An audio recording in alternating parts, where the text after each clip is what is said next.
শিরোনামেই শুনছিলেন যে দল বাঁচাতে সিটি কর্পোরেশন নির্বাচনে অংশ না নিয়ে উপায় নেই বিএনপির, এমন মন্তব্য করেছেন বাণিজ্য মন্ত্রী তোফায়েল আহমেদ। তার বিশ্বাস তৃণমূলের চাপেই নির্বাচনে অংশ নেবে এই দলটি। তবে একজন স্থানীয় সরকার বিশেষজ্ঞের মতে স্থানীয় উন্নয়নের চাইতে জাতীয় ইস্যুর চাপে অকার্যকর হয়ে পড়ছে স্থানীয় সরকার ব্যবস্থা। একটু একটু করে নির্বাচনী বাতাস বইতে শুরু করেছে ঢাকা আর চট্টগ্রাম সিটি কর্পোরেশনে। প্রায় এক যুগের বেশি সময় পর বিভক্ত ঢাকায় আর চট্টগ্রামে নির্দিষ্ট মেয়াদের মধ্যেই এই নির্বাচন।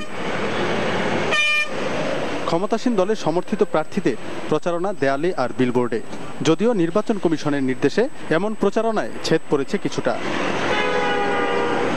আওয়ামী লীগ মনে করছে মাঠে থাকার এমন সুযোগ বিএনপি হাতছাড়া করলে আরও জনবিচ্ছিন্ন হয়ে পড়বে দলটি।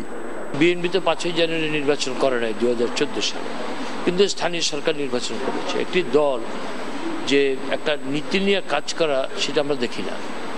যাই হোক, এটা সেই দলের ব্যাপার। তবে আমরা আশা করব এবং আমার মনে হয় যে বিএনপিও নির্বাচনে আসবে, কারণ নির্বাচনে না আসে তাদের কোনো উপায় নেই, এটা আমাদের ধারণা। জাতীয় নির্বাচনে অংশ না নেওয়ার মাসুল উপজেলা নির্বাচনে অংশ নিয়ে কিছুটা শুধরানোর সুযোগ পেয়েছে বিএনপি, এমন দাবি করে তোফায়েল আহমেদ বলছেন স্থানীয় নির্বাচনে তৃণমূলের চাপ উপেক্ষা করা কঠিন হবে দলটির জন্য। তাদের এই সন্ত্রাসী কার্যকলাপ, নাশকতামূলক কার্যকলাপ, জঙ্গি তৎপরতা বাদ দিয়ে তারাই নির্বাচনে আসবে, এটি আমাদের ধারণা, এবং সকলের অংশগ্রহণের মধ্য দিয়ে একটা নির্বাচন হবে। তবে স্থানীয় সরকার নির্বাচনে জাতীয় ইস্যুর প্রাধান্যে সন্তুষ্ট নন স্থানীয় সরকার বিশেষজ্ঞ। এতে স্থানীয় সমস্যার তো সমাধান হয়ই না, বরং অপরাজনীতি গ্রাস করে তৃণমূলের সম্ভাবনাকে। এই নির্বাচনকে কেন্দ্র করে এই শহরের মহানগরীর সমস্যাগুলো অনেক বেশি উঠে আসুক। জাতীয় সমস্যা নিয়ে লোকাল নির্বাচন করার কোনো অর্থ নেই। আমরা জাতীয় সমস্যা নিয়ে স্থানীয় নির্বাচন করছি সবসময়, যার ফলে কোনো স্থানীয় সমস্যার সমাধান হচ্ছে না। জুনায়েদ খান, চ্যানেল 24, ঢাকা। এবার চট্টগ্রাম সিটি কর্পোরেশন নির্বাচনের খবর জানতে আমরা চলে যাচ্ছি আমাদের চট্টগ্রাম সেন্টারে। সেখানে আছেন সহকর্মী হিমাদ্রি রাহা। হিমাদ্রি, বাণিজ্য মন্ত্রী তোফায়েল আহমেদ তো বলেছেন যে সিটি নির্বাচনে অংশ নেওয়া ছাড়া বিএনপির আর কোনো উপায় নেই। তো এ নিয়ে চট্টগ্রামে বিএনপির তৃণমূলের ভাবনা কি, এ বিষয়ে কি কিছু জানতে পেরেছেন? শান্তা, বিষয়টা নিয়ে আমার হাতে একটি রিপোর্ট আছে তৃণমূলের ভাবনা নিয়ে, আমরা সেটাই প্রথমে দেখব। দর্শক আমন্ত্রণ চট্টগ্রাম সেন্টারে। এখন স্পষ্ট নয় দলের অবস্থান, নেই নির্বাচন নিয়ে কোনো দিক নির্দেশনাও। তারপরে বসে নেই বিএনপিপন্থী কাউন্সিলর প্রার্থীরা। নিজেদের মতো করে প্রস্তুত হচ্ছেন চট্টগ্রাম সিটি কর্পোরেশন নির্বাচনে অংশ নিতে, করছেন গণসংযোগ, চলছে মত বিনিময়। সম্ভাব্য প্রার্থীরা বলছেন নিজ এলাকার নিয়ন্ত্রণ ধরে রাখা আর কর্মীদের চাঙ্গা রাখতে নির্বাচনে যাচ্ছেন তারা। চট্টগ্রাম সিটি কর্পোরেশন নির্বাচনের তফসিল ঘোষণার আগে থেকে মাঠে সক্রিয় রয়েছেন আওয়ামী লীগ সমর্থক সম্ভাব্য মেয়র ও কাউন্সিলর প্রার্থীরা। তাদের তৎপরতায় নির্বাচনী হাওয়া লেগেছে নগর জুড়ে। তবে মেয়র পদ নিয়ে ধোঁয়াশা থাকলেও বসে নেই বিএনপি সমর্থক কাউন্সিলর প্রার্থীরা। এরই মধ্যে অনেকে নেমে পড়েছেন নির্বাচনী মাঠে। আমি তো দল নিয়ে বাসি আছি না, আমি এলাকার লোক নিয়ে বাসি আছি। আমাকে দলে না দিলেই আমি করব স্বতন্ত্র হিসাবে। আমি 2000 সালে একবার নির্বাচন করেছি, শুধু একজন বিএনপির লোক আমি করেছি, আগামীতে করব। এবং আমি করলে জনগণ যারা দল করে তাদের সেফটি একটা দরকার আছে, সেই জন্য আমি তাদের বাঁচানোর জন্য এই নির্বাচন অংশগ্রহণ করছি। এবারও অনেক ওয়ার্ডে প্রার্থী হতে বর্তমান কাউন্সিলররা ছাড়াও একাধিক নেতা মাঠে নেমেছেন। তবে এতে একক প্রার্থী দিতে অনানুষ্ঠানিকভাবে দলের ভেতরে কথা চলছে বলে জানিয়েছেন নেতারা। বলছেন মাঠ পর্যায়ে নিজেদের আধিপত্য ধরে রাখা এবং কর্মীদের মনোবল চাঙ্গা রাখতেই নির্বাচনে প্রার্থী হবেন তারা। লোকাল ইলেকশন এটাকে তো করতে হয়, মানে এই লোকাল ইলেকশন ধরে রাখতে পারবেন না, এটা সব ঘরে ঘরে ব্যাপার। তো এই পাবলিক আপনার ভোটারদেরকে ধরে রাখতে পারবেন না, তারা যাবে ভোট সেন্টারে, আমি না দাঁড়াইলে আরেকজনের পক্ষে যাবে, এগুলা লোকাল ইলেকশনে পারা যায় না। তাদের মতো মাঠে নেমে পড়েছে 20 দলের অন্যতম শরিক জামায়াতও। এরই মধ্যে কাউন্সিলর পদের জন্য তাদের 2 নেতা মনোনয়নপত্র নিয়েছেন। গত নির্বাচনে সিটি কর্পোরেশনের 41টি ওয়ার্ডের মধ্যে কাউন্সিলর নির্বাচিত হন বিএনপি জামাত সমর্থিত 19 জন। Emdadul Haque, channel 24, Chattogram. Chattogram city corporation নির্বাচনে মেয়র পদে দলীয় সমর্থন পেয়ে জয়ের ব্যাপারে আশাবাদ জানিয়েছেন আজম নাসির উদ্দিন। সকালে চট্টগ্রাম বিমানবন্দরে পৌঁছে কথা জানান তিনি। বলেন, নেতাকর্মীদের সাথে আলাপ করে নির্বাচনী কৌশল ঠিক করা হবে। তবে দলীয় সমর্থন না পেলেও নিজেদের প্রার্থীর পক্ষে ঐক্যবদ্ধভাবে কাজ করার কথা জানিয়েছেন মহানগর আওয়ামী লীগের সভাপতি এবি মহিউদ্দিন চৌধুরী। নানা জল্পনা কল্পনার পর আগ্রহী অন্য নেতাদের পেছনে ফেলে শেষ পর্যন্ত চট্টগ্রাম সিটি কর্পোরেশন নির্বাচনে মেয়র পদে আওয়ামী লীগের সমর্থন পেলেন আজম নাসির। তাই শনিবার সকালে শাহ আমানত বিমানবন্দরে পৌঁছার পর উষ্ণ অভ্যর্থনা পান সমর্থকদের কাছ থেকে। তার সমর্থন পাওয়া নিয়ে দলের ভেতর নানা আলোচনা থাকলেও সবাইকে নিয়ে একসাথে নির্বাচনী কাজ চালাতে চান আওয়ামী লীগের এই তরুণ নেতা। ইনশাল্লাহ আমি মনে করি আমি সবার চট্টগ্রামবাসীর সহযোগিতা নিয়ে আমি ইনশাল্লাহ সফল হব। এই সময় জয়ের ব্যাপারে নিজের আশাবাদ জানিয়ে চট্টগ্রামকে ঘিরে তার আগাম পরিকল্পনার কথাও জানান আজম নাসির। চট্টগ্রামবাসীর দীর্ঘদিনের যে প্রত্যাশা, একটা সুন্দর দৃষ্টিনন্দন আধুনিক পরিচ্ছন্ন দুর্গন্ধমুক্ত নাগরিক যে সমস্ত সুযোগ সুবিধাগুলো আছে, সুযোগ সুবিধাগুলো যাতে শতভাগ নিশ্চিত হয়, সেজন্যই আমি আন্তরিকভাবে চেষ্টা করব। মেয়র পদে এবারও দলের সমর্থন প্রত্যাশীদের মধ্যে সবচেয়ে এগিয়েছিলেন তিনবারের সাবেক মেয়র এবিএম মহিউদ্দিন চৌধুরী, কিন্তু পাননি। তাই এরই মধ্যে তিনি মেনে নিয়েছেন দলের সিদ্ধান্ত। এখন নির্বাচনেও একসাথে কাজ করার কথা জানান দলটির এই প্রবীণ নেতা। দল মানতে গেলে অবশ্যই সিদ্ধান্ত মেনে চলতে হবে। প্রার্থী হয়েছে, প্রত্যাহার করেছি আমি। আপনারা খুশি হবেন সবাই, কারণ আমি প্রার্থী হলে এটা হয়তোবা কথাবার্তা বিভিন্নভাবে দ্বন্দ্ব সৃষ্টি হতে পারত। তাই আমি প্রত্যাহার করেছি। আমরা জয়ী হব সেই বিশ্বাস আমাদের আছে। আজম নাসিরকে ভোট দেওয়ার জন্য আপনারা সৎ সাহস নিয়ে এগিয়ে আসবেন। দল সমর্থিত মেয়র প্রার্থীর পক্ষে কাজ করার ব্যাপারে শীঘ্রই নেতারা বসে কর্মপরিকল্পনা ঠিক করবেন বলেও জানান আওয়ামী লীগের নেতারা। রনি দত্ত, চ্যানেল 24, চট্টগ্রাম। দর্শক, নির্বাচন নিয়ে কথা বলতে আমাদের সাথে স্টুডিওতে এসে যোগ দিয়েছেন টিআইবি সচেতন নাগরিক কমিটি সোনাকে চট্টগ্রাম শাখার সভাপতি প্রকৌশলী দিলওয়ার হোসেন মজুমদার। দিলওয়ার হোসেন মজুমদার, আপনাকে স্বাগত আমাদের স্টুডিওতে। ধন্যবাদ। প্রথমে জানতে চাইব, বিএনপি নির্বাচনে আসার সম্ভাবনা কতটুকু বলে মনে হয় আপনার? আমাদের স্থানীয় সরকার নির্বাচনের যে আইন, সে আইন অনুসারে দলগতভাবে নির্বাচনে অংশগ্রহণ করার কোনো বিধান নেই। তারপরও আমাদের সংস্কৃতি যেটি, সেটি হচ্ছে সমর্থনের নামে এখানে মনোনয়ন দেওয়া হচ্ছে, এবং বিএনপি মনোনয়ন দেবে কিনা এটা নিশ্চিত না হলেও বিএনপির সমর্থক কাউন্সিলর প্রার্থীরা ইতিমধ্যেই জনসংযোগ শুরু করেছেন। অনেকেই দল অংশগ্রহণ না করলেও নির্বাচনে অংশগ্রহণ করবেন তারা প্রত্যয় ঘোষণা করেছেন। এমনকি কয়েকজন মেয়র প্রার্থীকেও লবিং করতে দেখা যাচ্ছে নির্বাচনে অংশগ্রহণ করার জন্য। সেই দিক থেকে আমি মনে করি বিএনপির নেতা কর্মীরা নির্বাচনে অংশগ্রহণ করার জন্য মুখিয়ে আছে, এবং তারা নির্বাচনে দলগতভাবে হোক কিংবা ব্যক্তিগতভাবে হোক অংশগ্রহণ করবে।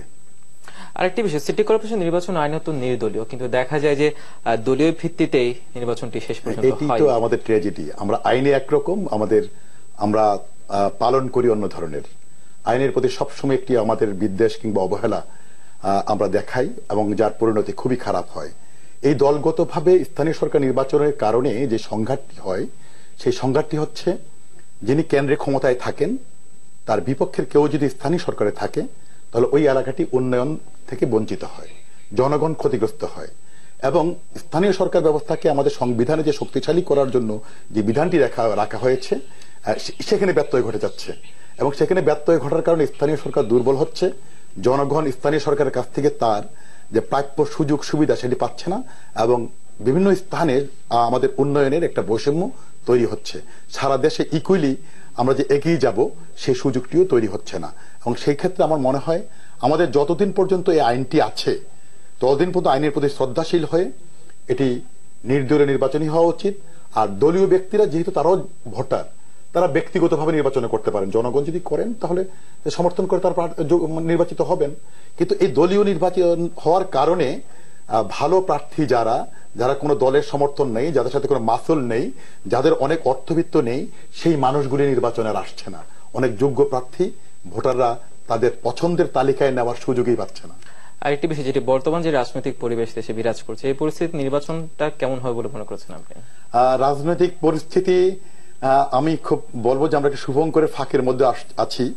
একদিকে বলা হচ্ছে দেশে আন্দোলন হচ্ছে, আরেকদিকে মনে হচ্ছে যে দেশ স্বাভাবিকই চলছে। আবার স্বাভাবিক যারা দাবি করছে তারা কিন্তু জনমনের আতঙ্ক দূর করতে পারছে না। এই যে একটা দ্বিধা দ্বন্দ্ব, এটা কিন্তু মানুষের মধ্যে আছে, এবং এই দ্বিধা দ্বন্দ্বের মধ্যেই এই নির্বাচন, স্থানীয় সরকার নির্বাচন, এবং স্থানীয় সরকার নির্বাচন যখনই ঘোষিত হয় আমাদের দেশে একটা উৎসবের আমেজ আসে। সকলের হয়তো পাড়া প্রতিবেশী আত্মীয় স্বজন নির্বাচন করে, তারা সেই নির্বাচনে ঝাঁপিয়ে পড়ে এবং এটি উৎসব হিসেবে নেয়। এবং এখানে যদি প্রশাসন যদি সত্যিকার অর্থে নির্বাচনকে নির্বিঘ্ন করার জন্য, অবাধ করার জন্য ভূমিকা পালন করে এবং জনমনে আস্থা তৈরি করতে পারে যে তারা নিরাপদে ভোট কেন্দ্রে যেতে পারবে, নিরাপদে ভোট দিতে পারবে, নিরাপদে ফিরে আসতে পারবে এবং ফিরে আসার পর নিরাপদ থাকবে, এই নিশ্চয়তাটা দিলে আমার মনে হয় ভোট সুষ্ঠুভাবেই হবে। জনাব দিলওয়ার হোসেন মজুমদার, আপনাকে অসংখ্য ধন্যবাদ স্টুডিওতে এসে আমাদেরকে সময় দিয়েছেন এবং নির্বাচন নিয়ে অনেক কথা বলার জন্য। ধন্যবাদ। দর্শক, আমরা এতক্ষণ কথা বলছিলাম টিআইবি সচেতন নাগরিক কমিটি চট্টগ্রাম শাখার সভাপতি প্রকৌশলী দিলওয়ার হোসেন মজুমদারের সাথে আসন্ন সিটি কর্পোরেশন নির্বাচন নিয়ে বিভিন্ন দিক নিয়ে আমরা কথা বলছিলাম তার সাথে। আর এই ছিল চট্টগ্রাম সেন্টার আমার কাছে খবর। আবার চলে যাচ্ছে ঢাকা নিউজ স্টুডিওতে শান্তা শালিনের কাছে। হিমাদ্রি, আপনাকে ধন্যবাদ। বৃহত্তর চট্টগ্রামের খবর আমাদেরকে জানাচ্ছিলেন হিমাদ্রি রাহা। জাতীয় পার্টির চেয়ারম্যান হোসেন মোহাম্মদ এরশাদ জানিয়েছেন, দলীয় শৃঙ্খলা ভঙ্গ করে সিটি নির্বাচনে নিজেকে স্বতন্ত্র প্রার্থী ঘোষণা করায় ববি হাজ্জাজের বিরুদ্ধে ব্যবস্থা নেওয়া হবে। বিকেলে রাজধানীর ডিপ্লোমা ইঞ্জিনিয়ার্স ইনস্টিটিউটে স্বাধীনতা দিবসের আলোচনায় এরশাদ কথা জানান। এর আগে সকালে ঢাকা উত্তর সিটি কর্পোরেশন নির্বাচনে স্বতন্ত্র প্রার্থী হিসেবে প্রতিদ্বন্দ্বিতা করার ঘোষণা দেন এরশাদের উপদেষ্টা এবং আলোচিত ব্যবসায়ী মুসা বিন শমশেরের ছেলে ববি হাজ্জাজ। ববি হাজ্জাজ বলেন, দলের সিদ্ধান্তের ওপর সম্পূর্ণ আস্থা রেখেই স্বতন্ত্র প্রার্থী হিসেবে লড়তে চান তিনি। এবং আজকেও পেপারে কথা উঠেছে যে আরেকজন বিএনপি সমর্থিত আরেকজন ইন্ডিপেন্ডেন্ট ঘোষণা করেছি আমি নিজে দুজনের হাত তুলে ঘোষণা করেছি। আমি আজকে দেখলাম কয়েকজন প্রার্থী ঘোষণা দিয়েছেন না, আমার সাথে আলোচনা করেননি তিনি। আমরা আলোচনা করে কি পথ কি করা যায় সে বিষয়ে সিদ্ধান্ত গ্রহণ করবো, তিনি নিশ্চিত থাকবো। এদিকে বাংলাদেশ কৃষক শ্রমিক জনতা লীগের সভাপতি বঙ্গবীর কাদের সিদ্দিকী বলেছেন যে ঢাকা এবং চট্টগ্রাম সিটি কর্পোরেশন নির্বাচনের ঘোষণা জনগণের সাথে সরকারের নতুন প্রহসন। এতে বিএনপি অংশ নিতে চাইলে সরকার নির্বাচন ভণ্ডুল করে দেবে। সকালে রাজধানীর মতিঝিলে দলীয় কার্যালয়ের সামনে 53 দিনের অবস্থান কর্মসূচি নিয়ে সংবাদ সম্মেলনে তিনি এসব কথা বলেছেন। বাচ্চারা যখন খুব কান্নাকাটি করে, মা বাবা তাকে শান্ত হওয়ার জন্য হয়তো ললিপপ কিনে দেয়, চকলেট কিনে দেয়। আমরা সেরকমই একটা ললিপপের মতো ঢাকা সিটি এবং চট্টগ্রাম সিটি কর্পোরেশনের নির্বাচনের তফসিল ঘোষণা পেয়েছে। এই নতজানু নির্বাচন কমিশন দিয়ে এই দেশে কোনো নির্বাচন হতে পারে? দর্শক, সিটি নির্বাচনে দলীয় সমর্থন বদলের দাবিতে বন্দরনগরীর 16 শহরের সাবেক মেয়র এবিএম মহিউদ্দিন চৌধুরীর বাসভবনের সামনে চলছে বিক্ষোভ। সেখানে আমাদের সহকর্মী ফখরুল ইসলাম রয়েছেন। ফখরুল, সেখানকার অবস্থা আপনার কাছ থেকে জানতে চাই।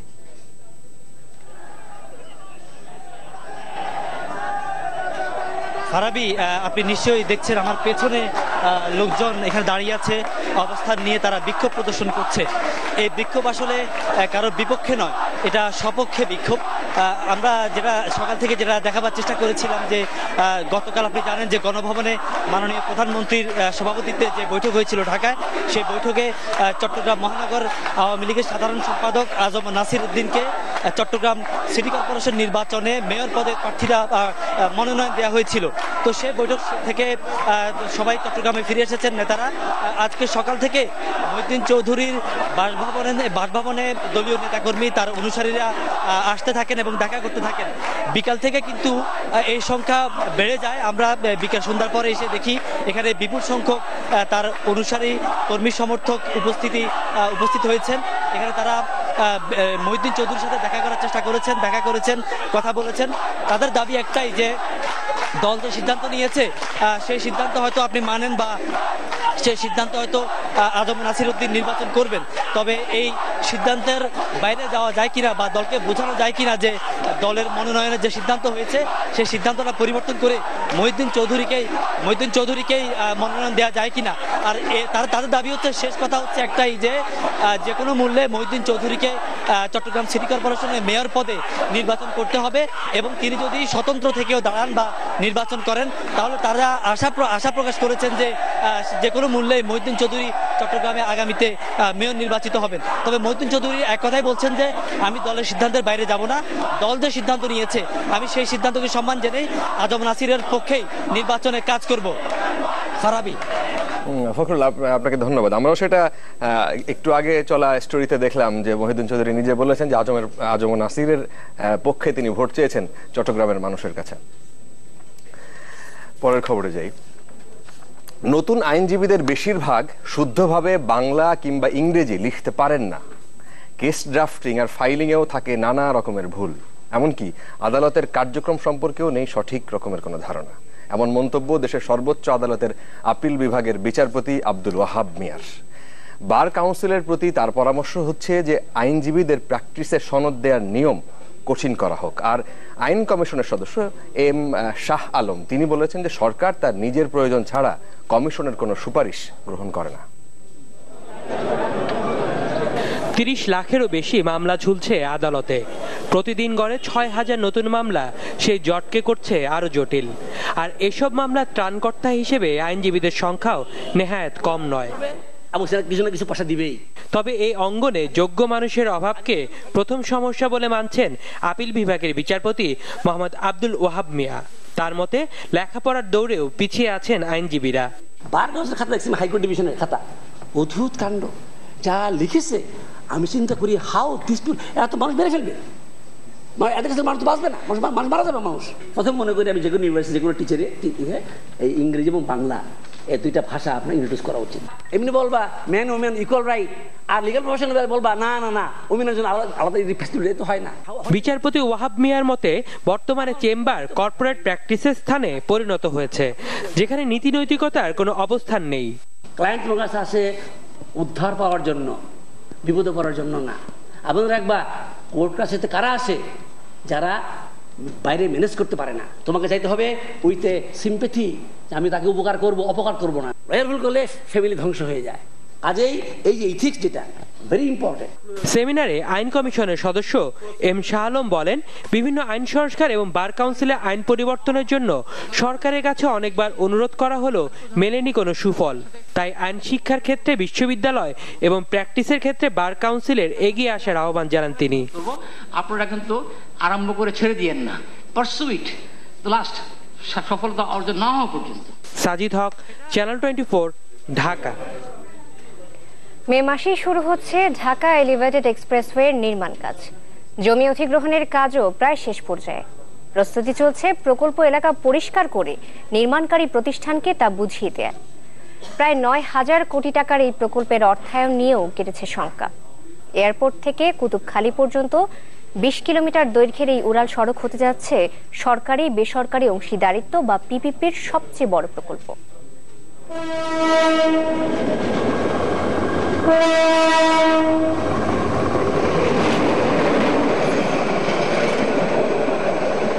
প্রতিদিন অন্তত ৬৫ থেকে ৭২ বার ট্রেন আসা যাওয়া করে কমলাপুর থেকে এয়ারপোর্ট স্টেশনে।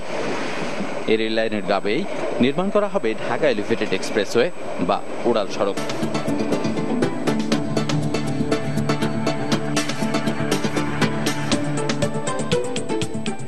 এয়ারপোর্ট থেকে কুতুবখালী পর্যন্ত ২০ কিলোমিটার দৈর্ঘ্যের এই প্রকল্প প্রায় বছর ৫-এর পুরনো, কিন্তু সম্প্রতি এটি বাস্তবায়নে নড়েচড়ে বসেছে সরকার।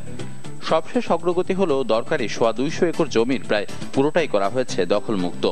মাসখানেক পর থেকেই যা ৩ ধাপে বুঝিয়ে দেওয়া হবে নির্মাণকারী প্রতিষ্ঠান ইতাল থাই কোম্পানিকে।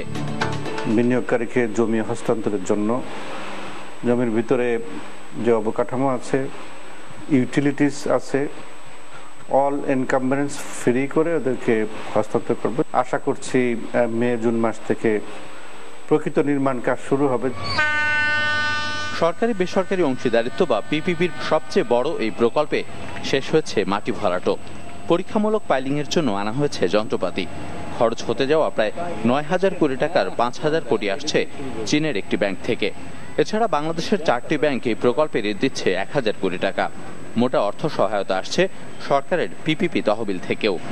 এটাও আমরা প্রথম দিচ্ছি না, ১ বছর কাজ দেখাবে যে আমি এইটুকু করেছি, তখন তাকে বোধহয় 1/3 দেওয়া হবে। এগুলো পিপিপি প্রকল্প, সেগুলোতে ম্যাচিং যে ফান্ড সরকার যেটা দেওয়া সেটির জন্য যথেষ্ট বরাদ্দ রাখা হয়েছে। শর্ত অনুযায়ী শুরুর পর থেকে 3.5 বছরের মধ্যে শেষ করতে হবে প্রকল্পের কাজ। এতে ব্যর্থ হলে নির্মাণকারী প্রতিষ্ঠানের কাছ থেকে প্রতিদিন $10,000 হারে জরিমানা আদায় করতে পারবে সরকার। আর সরকারের গাফিলতির কারণে কাজে বিলম্ব হলে একই হারে গুনতে হবে উল্টো জরিমানা। প্রকল্প শেষ হলে প্রতিদিন প্রায় 80,000 যানবাহন চলাচল করতে পারবে এই উড়াল সড়কে। ইকবাল হাসান, চ্যানেল 24, ঢাকা।